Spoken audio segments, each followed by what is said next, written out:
Hey guys, AlphaFish here. Welcome back to another one of my Lords Mobile videos. And today we're going to be talking about Guildfest. I do have 5 accounts, and I do try to complete Guildfest on all of them, and I'm usually successful at it. And since I'm free to play, I'm going to go over some of the quests that I use regularly, almost every Guildfest, to quickly get my castles through Guildfest. So, first off, what I recommend for your guild is to promote guild members to R4, people that want to help delete quests. And make sure you let them know to not touch anything else in the guild, because if they're not ready for R4, that can become a problem. So, make sure they're not touching anything else except for Guildfest. And I recommend deleting quests that are below 80 points unless it's a help quest, because some people do have lives outside of Lord's Mobile, and they have jobs and stuff. So those help quests can kind of help push along a lot of the guild members. And I'd rather them do help quests if they're super busy than do nothing at all and get 0 points. But having a minimum of 80 points recommendation will help push the guild's minimum amount of points that it gets for Guildfest. So that way people aren't just being lazy and doing like points that or quests that give like 40 or 60 points. Make sure that they're getting you're setting a low bar, not for like a minimum of points. So that'll help push the guild higher in Guildfest rewards. So that being said, I'm going to go over some of the stuff that I do with my 5 accounts, and I don't always get the max amount of points for every account, because that can be kind of a pain. And so I get moderate amounts. I try to go for 100-point quests on my main account, but my alts, I usually do like 80 or 90-point quests, depending on what each of them have. And whenever I say what each of them have, it depends on their speed ups that they have. It depends on um, their quest scrolls and so on and so forth. So, gathering, I don't really gather that much, although some of my guild members do, and I think they set their talents for gathering to help speed that process up, and some of them will do nothing but gathering for the entire guild fest. So it's all on preference and what you have time for, what you don't mind doing. Gathering is kind of a timely process for me with constant work, so it kind of bugs me, so I don't do it.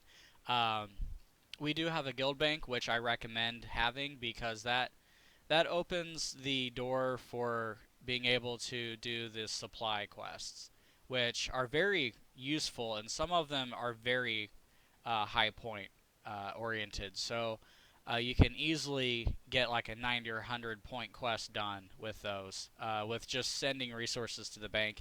And of course, if you have a bank, you can get it back anytime you want. If you need that 20 mil resources back, you can easily get it. So I recommend those. Uh, these, what is this? Coliseum battles. I never do these. Okay. I do Coliseum battles almost every day, but those are, unless you're spending money and getting extra Coliseum battles every day like that. Those are going to be a little difficult to get, especially if they're above 80 points. They're going to be difficult to complete. So I usually delete those. Um, Although if the whole guild spends money, the quest that you might find easier to do is going to be more difficult for free to play. So always keep that in mind. Um, as far as the quest scrolls go that I mentioned earlier, you have the admin and guild quests. I save those for Guildfest. I try not to use them except for Guildfest, because they are very handy. See, look, 150, and if you can get like 9 of them, complete 9 of them out of each quest scroll, like it's not going to take that many to complete something like this, and you easily get 100 points. So 102 points. So it's very useful to save those for Guildfest.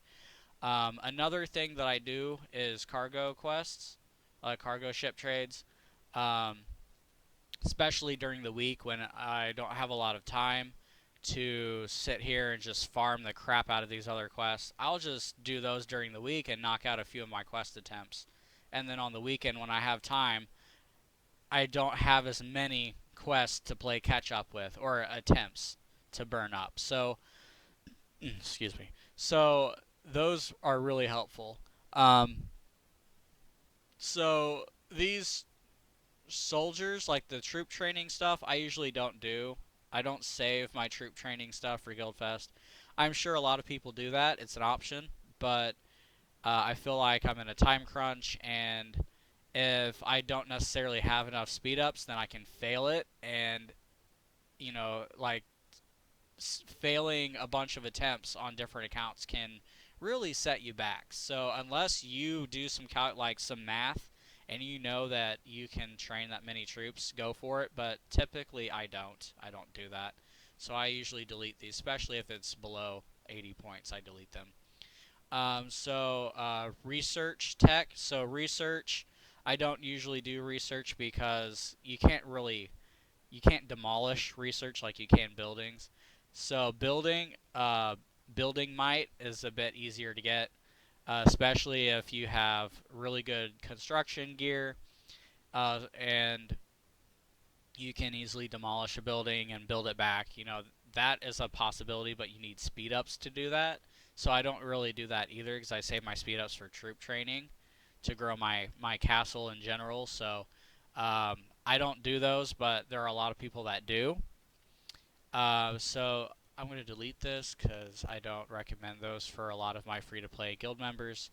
So these, like I said, these are useful.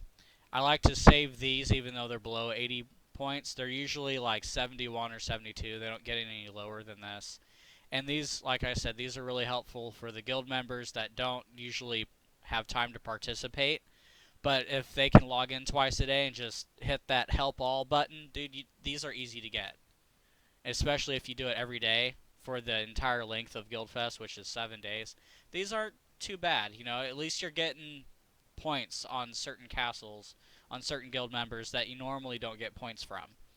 So I usually don't kick people for not completing Guildfest because I understand that people do get busy with work and with their families.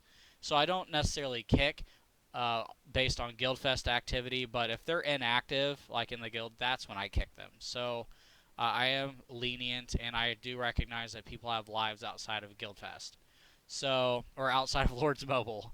Um, Food production.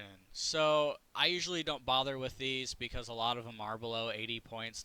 They are easy, but sometimes letting your guild take the easy way out is not going to get you a good amount of stuff, like of points, of rewards for Guildfest. So it's not very productive. Um, no pun intended. So I'm gonna delete this one too. I already talked about this one earlier, although this one's research. So unless you have a bunch of speed up saved, like I don't recommend saving those.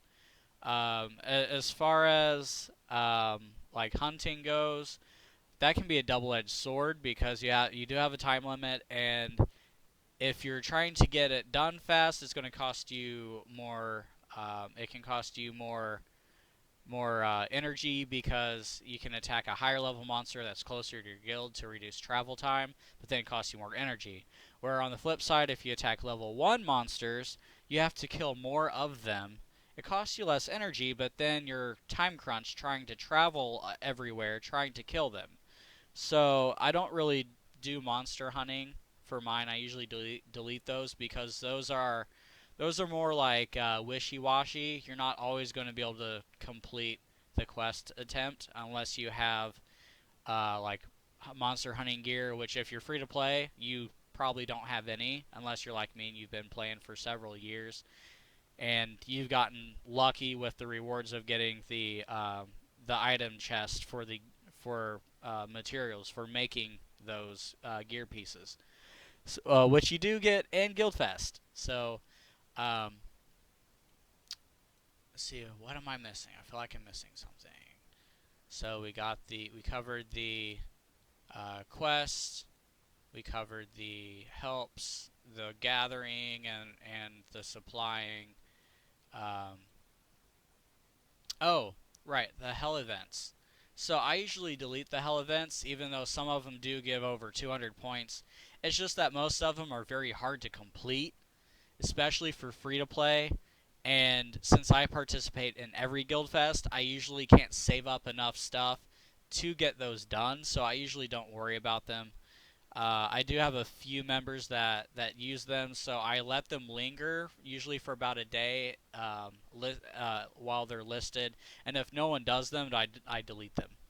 As far as like gems or guild coins go, gems.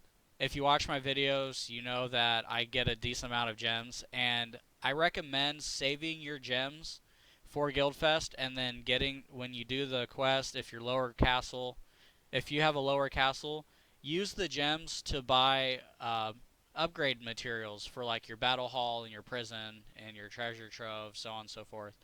Those will benefit you in Guildfest and outside of Guildfest. So getting those materials is something that you need, especially if you want to get your academy to 25. So that is a necessity.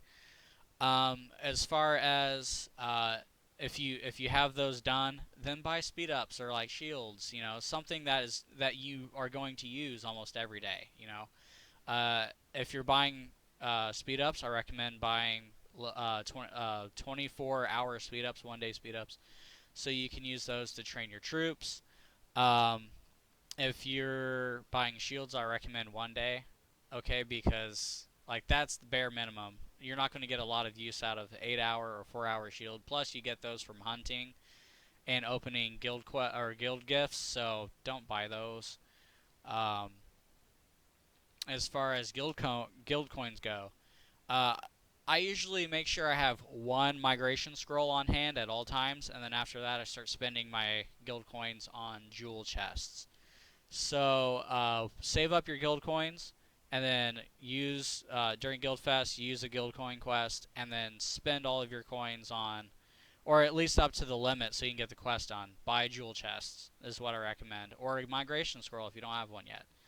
So that's those are my recommendations for guild quest and getting these things done. Hope you learned something today.